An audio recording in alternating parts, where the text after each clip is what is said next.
Oh, hello there. Happy Mother's Day. I would love to read you a nice little poem by one of our favorite authors, Mr. Edgar Allen Poe. Now, mind you, I'm going to read this the best I can because my eyes just aren't what they used to be.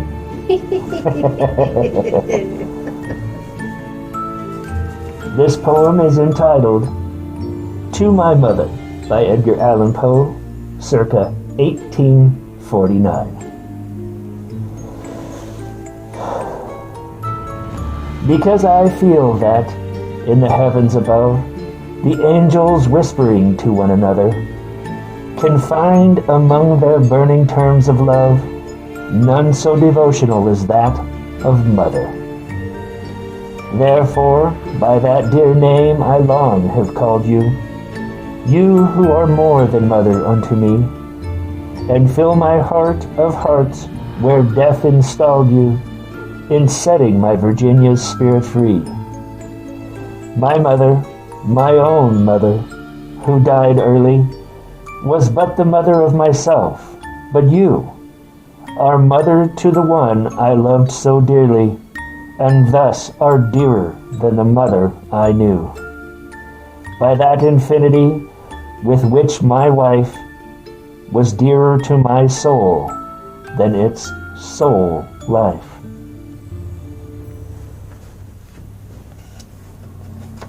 And there you go. Happy Mother's Day.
Children of the night, I'm Bad Juju, and I'm here to read you a creepy bedtime story by Suzanne Craig-Whytock from her new anthology, At the End of It All. Just the right size. Rochelle glanced up at the clock. She was surprised. The day seemed to have run away with itself, and here it was, almost Cole's bedtime. The house was so quiet that she wondered where her 5-year-old son had gotten to. "Cole," she called out, her voice echoing throughout the house. "Where downstairs, and a faint voice yelled, I don't want a bath tonight. Please, can we just have stories? I'm so tired. Rochelle hummed softly as she made her way to her son's room. Where are you? She asked lightly, looking around but not seeing him anywhere. Cole! Boo! He jumped out at her from the closet, and she gave a small shriek. You scared me! She clutched her hand to her chest dramatically, and they both giggled. No bath, huh? Why so tired? I don't know, I just am, he sighed, flopping down onto the carpet and lying back, his blonde hair fanning out around his head. All right, she acquiesced. Get your PJs on and climb into bed. We can skip the bath tonight, but tomorrow you have to stay in extra long until you are all pruning. Ew, her son exclaimed, then became solemn. I can get my pajamas on by myself. Rochelle took the cue, laughing to herself. Since when had he gotten so mature? I'll be downstairs cleaning up. Call me when you're under the covers. She went to the kitchen, absently drying the last of the dinner dishes, waiting for Cole's signal. She wiped down the table and still nothing from her son. Finally, she went back upstairs and stood outside his door. What are you doing? Aren't you changed yet? She heard a rustling and scuffling, then the sound of the bed springs squeaking. She entered the room just in time to see him squirm down under the blankets, surrounded by his collection of stuffed animals. Ready, he announced with a smile. Rochelle grabbed a handful of books from the shelf under the night table. What's it going to be? She asked. She climbed onto the bed and shoved some of the toys aside to make room for herself. Then her nose wrinkled. There was a strange smell coming from somewhere, a foul odor that reminded her of rotten meat. She leaned closer to the bed and sniffed. The smell was coming from within the cluster of stuffies that Cole insisted he couldn't sleep without. She moved some of them aside, then leapt off the bed in horror. Cole! What on earth is that?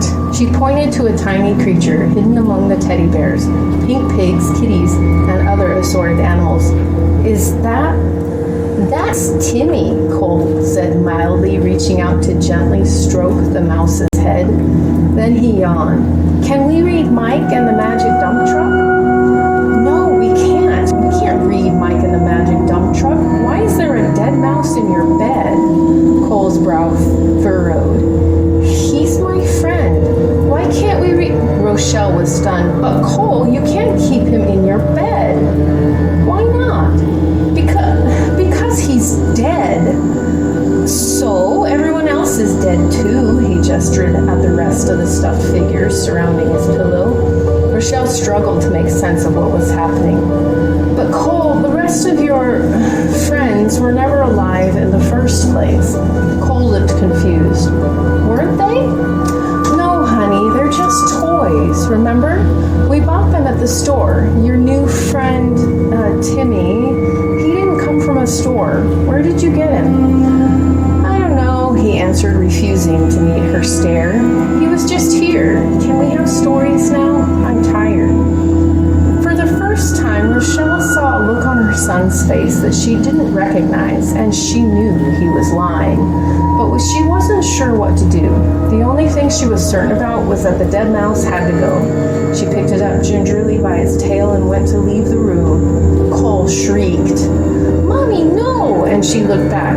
He had tears in his eyes. "He's my friend," he whispered. Rochelle's heart clenched in her chest. "I'm sorry, honey, but you can't have a dead mouse in your bed. I'll tell you what, tomorrow we'll go to the store and buy you a stuffed mouse, okay?" Cole said nothing. He just stared at her, then closed his eyes and rolled over, pulling the covers over his head. Rochelle went out to the garage with the mouse, intending to put it in the garbage can. Before she deposited it, she held it up and examined it. Its head was twisted at a strange angle, and it was stiff and cold. She shivered and dropped it in the garbage can, putting the lid on securely. She went back up to Cole's room, but he turned off the light. Whether he was actually asleep or pretending, she couldn't tell, but she left him alone. The next morning, Rochelle didn't know what to expect, but Cole seemed fine. He didn't ask about the mouse, or about going shopping after school, and Rochelle didn't broach the subject, hoping that a good night's sleep might have helped him forget the incident completely. She got him ready for school, and he chattered away in the car happily until she dropped him off. The rest of the week followed the same pattern, until Thursday. The call came to her office at the real estate agency where she worked.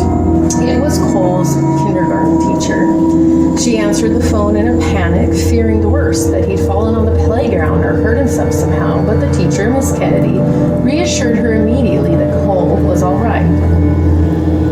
"I'm really sorry to bother you at work over something like this," Miss Kennedy began nervously, "but I really think we need to deal with it right away."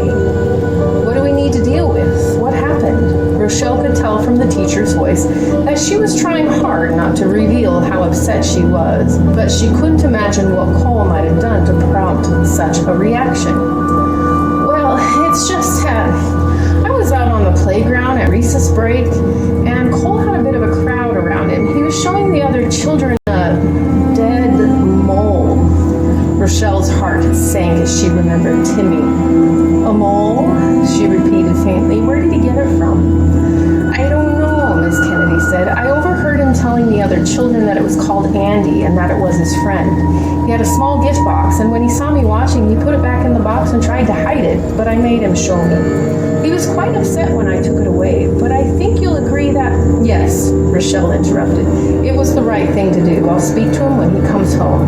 I'm very sorry about this." "Oh, don't be," Miss Kennedy tried to comfort her. "Children do strange things sometimes. Believe me, I've been a kindergarten teacher for almost 20 years and I've seen it all. I wouldn't worry too much. I just wonder what? Well, I don't mean to pry, but I know that Cole's father died when he was very young. Perhaps this is his way of coming to terms with death?" Rochelle put a hand over her eyes and sighed deeply. "Maybe. I'll talk to him, don't worry." She didn't see how the two things could possibly be related. Matt had passed away from cancer when Cole was barely 2. There were pictures of the three of them around the house, but Cole had never asked about his father, let alone expressed any emotion about his father's death. The funeral had been open casket, but Cole couldn't possibly have remembered any of it, could he? She resolved to broach the topic gently with him later, but after she addressed the issue of Andy. She picked Cole up from school as usual. Miss Kennedy was waiting at the door, and she handed Rochelle the backpack, giving her a pointed look. The car ride home was silent. Cole sat in the back, fidgeting distractedly, avoiding Rochelle's eyes in the rearview mirror every time she glanced back at him. Once they were in the house, he ran up to his room right away to play before dinner. Rochelle took his backpack into the kitchen, bizarrely hoping that the kindergarten teacher was somehow wrong or had made a mistake. But sure enough, there was a small gift box inside, gaily decorated with red and green Christmas ornaments. She didn't want to open it knowing what was in it, but she had to make sure. She lifted the lid, and at the sight of the mole, bloated, eyes wide open and staring, she suppressed a scream and slammed the lid back on. "Cole, get down here right now!" She heard his footsteps clattering on the stairs. "What's wrong, Mommy?" he asked, and then he saw the box in her hands. Instead of being embarrassed or ashamed, he was livid. "Hey, that's mine!" he yelled, trying to grab the box out of her hands. "You can't have it!" She held the box up just out of his reach. "Cole, stop. What's going on? Where did you get this from?" His eyes narrowed and he refused to answer. He just stared at her, silently fuming. "Answer me." "I found it in the dining room closet," he answered sullenly. "I'm not talking about the gift box. Where did you get the dead mole?" "That's Andy. Can I have him back now?" Rochelle was at a loss. Obviously getting angry with Cole wasn't having any effect. She tried a different tact. "Come and sit down with me on the couch for a minute. Let's talk about this." Cole followed her over to the couch and plunkered himself down next to her, staring up at her with big eyes. "Honey, the mole, Andy, he's dead, and I know you care about him, but you can't keep him. Why don't we bury him in the backyard? Then you can visit him whenever you want. We can even get him a nicer box." "I don't want to bury him, and I don't want a different box. I like that one. It's just the right size. Now give him back." "Enough," she said quietly. "We're not talking about this anymore. Go to your room until I call you for dinner." Cole's face twisted until he was no longer recognizable as the sweet little boy she knew. He stormed off. Then suddenly, he turned and asked calmly, "How tall are you, Mommy?" Rochelle blinked, confused by the sudden shift in his behavior. 5'5", she answered. "Why?"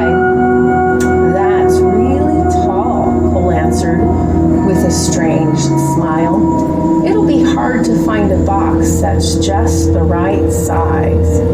He turned and ran up the stairs before she could even respond. Rochelle shook her head in bewilderment, then caught sight of the mole. She peered more closely at the tiny body in the Christmas box. With a shudder, she realized that, like the mouse, the mole's head was bent at an unnatural angle, as if someone with tiny hands had throttled it until its neck finally snapped.